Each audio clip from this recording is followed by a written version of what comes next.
su canal por internet de economía, finanzas, negocios, tecnología y todo lo que usted necesita para ser un emprendedor exitoso. Estamos con el presidente de Perupetro, señor Aurelio Ochoa, con quien vamos a conversar acerca de este acuerdo energético, se puede decir, entre Perú y Venezuela, por el cual Petroperú podría invertir en exploración en Venezuela. ¿Por qué tenemos que hacer los peruanos ese tipo de inversiones? Vamos a preguntarle qué de bueno tiene, porque algunos lo consideran polémico, lo ven con más tinte político. ¿Cómo está, ingeniero? Gracias por estar con nosotros. Clorinda, un placer saludarla y sobre todo felicitarla por este nuevo emprendimiento. Muchas gracias. Bueno, con relación al tema del acuerdo, en primer lugar, bueno, son 9 acuerdos, ¿no? Entre los cuales hay uno que es el energético, ¿no? Y en ese sentido, lo que involucra este acuerdo es primero el asunto de lo que sería el repotenciamiento de Petroperú, ¿no? Con la colaboración de PDVSA en este caso concreto, y también lo concerniente a la petroquímica del sur. Bueno, comenzando por lo primero, el repotenciamiento de Petroperú. Recordemos que hay una ley, la 28840, que data hace 6 años ya, que ordena la modernización de Petroperú. Sin embargo, muy poco es lo que se ha hecho, casi nada, ¿no?, durante estos últimos 6 años. Entonces ahora el actual gobierno lo que está pretendiendo es ¿qué cosa? Dar simplemente cumplimiento a esa ley que no ha sido dada en este gobierno, ¿no es cierto? Esa es la ley de modernización. Modernización, así es, y fortalecimiento de Petroperú, ¿no? Entonces, ¿qué pasa? Estuvo olvidada esa ley y lo único que se está haciendo es cumplir, y en este caso lógico, para poder repotenciar a Petroperú, primero tiene que reconstituirse lo que es el área de exploración-producción. Entonces, lo que está buscando Petroperú es sinergias, ¿no es cierto?, en una serie de empresas, entidades, y entre las cuales, en este caso, por ejemplo, está PDVSA, pero no es la única, esa es una cosa importante a considerar. Entonces, PDVSA, lógicamente, tiene una experiencia grande porque se trata, junto con la Total francesa, están peleándose el 4º lugar en el mundo en cuanto a nivel de empresa petrolera. O sea, estamos hablando de las primeras mundiales, ¿no? Entonces, entre las primeras mundiales. Entonces se trata, digamos, de una empresa, de una corporación muy grande, que primero está produciendo en este momento casi 3 millones de barriles, tiene ese potencial de barriles diarios de petróleo. Por otro lado, Venezuela, recordemos que tiene las reservas más grandes del mundo en petróleo convencional y no convencional, lo que significa que supera inclusive a Arabia Saudita. O sea, ojo lo que estamos hablando. Ahora, esto es obvio con la Franja del Orinoco, que también hay un acuerdo por parte de Petroperú, ¿no?, con PDVSA. Entonces, estamos hablando de palabras mayores, en este caso, se trata de una empresa de ese nivel. Ahora, al margen de las consideraciones de tipo político, porque realmente es cierto, de todas maneras hay un componente político, pero en el caso del petróleo lo que habría que considerar es que no habría que ver pues el color del gato, sino que simplemente cace ratones, ¿no? Ahora, ¿tiene recursos la petrolera estatal para hacerlo? Porque no ha resuelto todavía el tema de la refinería de Talara, ¿no es cierto? ¿Hay recursos de dónde? Bueno, buena pregunta. Yo pienso, fíjese, hay una serie, justamente yendo con la nota de su programa, todos estos emprendimientos que llevan adelante las empresas petroleras lo hacen en general asociándose, ¿no? Entonces a veces no tienen el capital, pero sí tienen la tecnología, o a la inversa, tienen la tecnología y no el capital.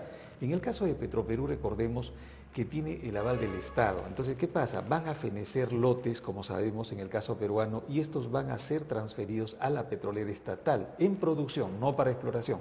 Entonces, allí, por ejemplo, va a ser un repotenciamiento. Es cierto que para la refinería, por ejemplo, tiene que buscar recursos y los va a levantar seguramente en el mercado nacional o internacional, porque, digamos, es un proyecto bastante interesante.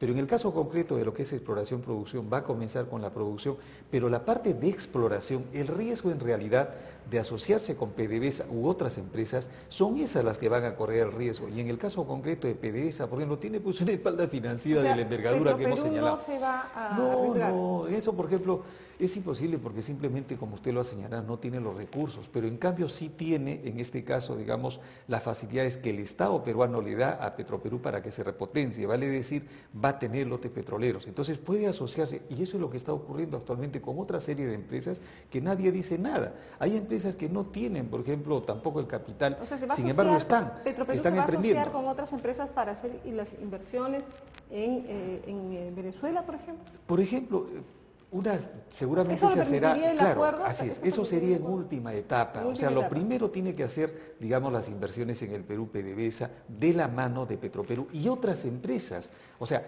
ojo, Lo que digamos hay la opción en este momento es de que como hay lotes disponibles, entonces ¿qué pasa? Lo que se requiere es justamente asociaciones en este caso. Sea, Entonces, PDVSA vendría primero a Perú para sí, asociarse o sea, con Petroperú primero, por supuesto, a producir esos así lotes es, para los así es. cuales Petroperú no tiene dinero, No tiene no tiene dinero, capital. evidentemente, ¿no? Entonces, ¿qué pasa? Pero cualquier, digamos, financiadora en el mundo, ¿no es cierto?, empresa, digamos, que vea los recursos, la parte económica, va lógicamente, digamos, a apoyar a Petroperú, es obvio, ¿no?, porque estamos hablando del Estado peruano, ¿no?, es 100% hoy día estatal. Entonces, digamos, cualquiera va a financiar como lo van a hacer para el caso de la refinería, pero en el caso concreto de exploración-producción, lo que va a comenzar es primero con la producción. Entonces, hay lotes, como les señalaba, que van a retornar en los próximos 5 años, hay 6 lotes, no 6 contratos. Entonces, pero en este otro caso es que emprenderían, siguiendo, digamos, con su programa de emprendimiento, lo que van a emprender, ¿qué cosas? Son nuevos proyectos con esta empresa, con PDVSA y otras, ¿no es cierto? Se va a asociar Petroperú para que puedan trabajar lotes peruanos. Es decir, el riesgo lo van a asumir las otras empresas y una vez que encuentren simplemente se le pagará a la empresa que invirtió, ¿no? Ojalá que encuentren, ¿no es cierto?, petróleo y o gas. Entonces simplemente emprenden, como les señalaba, estos proyectos comienzan a producir y simplemente de lo que produzca esos lotes, pues se devolverá al que hizo la inversión inicial. O sea, pero el riesgo lo corre el inversionista. ¿Y quién es el inversionista en este caso? PDVSA. Entonces el beneficio, digamos, es directo para el Perú. Ingeniero Ochoa, ¿cuántos lotes son entonces los que se van a devolver? Si tiene una idea de cuánto están valorizados. Bueno, primero son, digamos, el periodo en el quinquenio son 6 lotes, ¿no? Ahora, ¿cuánto vale? Bueno, eso dependerá cuánto es lo que, digamos, pueda extraerse, ¿no? Entonces, pero en este momento están en plena producción. Entonces, en plena producción modesta en algunos casos, y hay una más o menos considerable en el lote 1AB, ¿no?, que está alrededor de los 12 mil barriles diarios, ¿no? Entonces, para el Perú son cifras más o menos aceptables, ¿no? Pero eso podría estar produciendo mucho más. Más o menos. Bueno, ¿Puede valer todos esos no, digamos, de valorizarlo no tanto porque hay una serie de horizontes que todavía faltan, digamos, explorar, definir, ¿no es cierto? Entonces, de valorizar no, pero lo que hay que ver es la producción actual. Okay. Entonces, la producción actual del lote 1A, por ejemplo, es alrededor de 12 mil barriles diarios. ¿Se tiene una idea de cuánto se requeriría de capital para eso esos está bien. Perfecto, para esos 6 lotes? Fíjese, estamos hablando probablemente pues de unos 150 o 200 millones de dólares, ¿no? Entonces, pero eso es para, digamos, todos los lotes. Entonces, imagínense el caso de PDVSA, pues eso para ellos simplemente es una bicoca, ¿no es cierto? Yo diría hasta menos que una propina, ¿no? Entonces, porque estamos hablando con una producción, como les señalaba, pues de casi 3 millones de barriles, ¿no? Y adicionalmente, esta es otra cosa interesante, la Franja del Orinoco produce hoy día 1.500.000 barriles de petróleo pesado. Pero el que pone el capital tiene ventajas en este acuerdo. No. Buena su pregunta, me parece oportuna. Porque hay una cosa, claro, dirá, entonces, ¿cuál es el interés? El interés es que la rentabilidad que pueda producir. Recordemos que el territorio peruano es un territorio semi-explorado, poco explorado, uno de los pocos que quedan en el mundo. Entonces, las posibilidades de encontrar hidrocarburos son enormes, pero lo que falta es invertir. Entonces, en general, digamos, no hemos tenido la presencia de empresas grandes en el Perú. Entonces, ojalá, digamos, de esta envergadura, con una espalda financiera como la que tiene PDVSA, bienvenida, porque las que han venido en general, la mayor parte, no todas, son pues empresas pequeñas a muy pequeñas, con eso le digo todo. Entonces, no encuentran capital, no tienen espalda financiera, y esas son las que vienen al Perú normalmente. Si viene una gigante como esta, y una noticia que, por ejemplo, seguramente usted ya se ha enterado, esta semana está llegando a Perú Petro, estamos hablando, fíjese, de palabras mayores, ExxonMobil, ¿no es cierto? El vicepresidente de exploración de ExxonMobil está esta semana en Perú Petro y estamos viendo, fíjense, esta semana y de repente la próxima vendrá PDVSA. Bueno, lo que van a conversar es ampliar lo que ya se vio en Houston. El 27 de octubre tuvimos ahí una videoconferencia con todas las empresas grandes, bueno, grandes y pequeñas, y entre ellas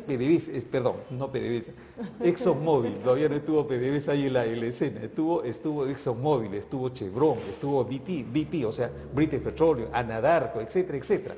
Esas empresas son las que en este caso, digamos, han mostrado interés en invertir en el Perú. Evidentemente, digamos, no significa que ya van a suscribir contratos, ¿no es cierto?, sino que en este momento lo que están viniendo es a ver el detalle de lo que es la inversión.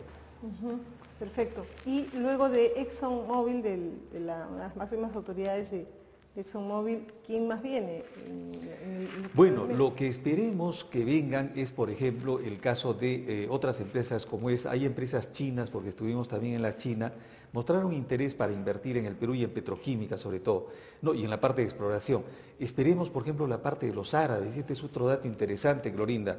La primera semana de diciembre se realizó el Congreso Mundial de Petróleo en Doha, en Qatar, en el Golfo Pérsico.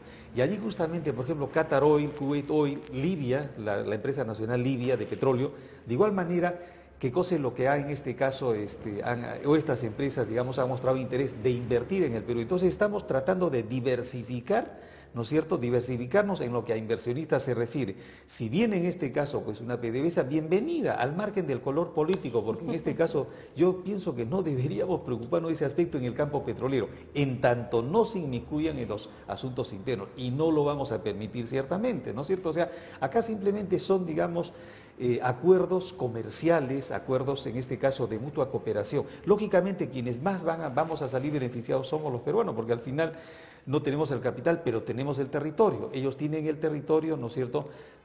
Tienen el territorio y tienen el capital. En consecuencia, nosotros necesitamos esos y otros capitales para que puedan emprender, siguiendo con el emprendimiento, emprender proyectos petroleros, Glorinda. Ingeniero Ochoa, vamos a hacer una brevísima pausa. Estamos en vivo en emprendedorestv.pe, tu canal por internet. Volvemos tras la pausa con el ingeniero Aurelio Ochoa, presidente de Perupetro.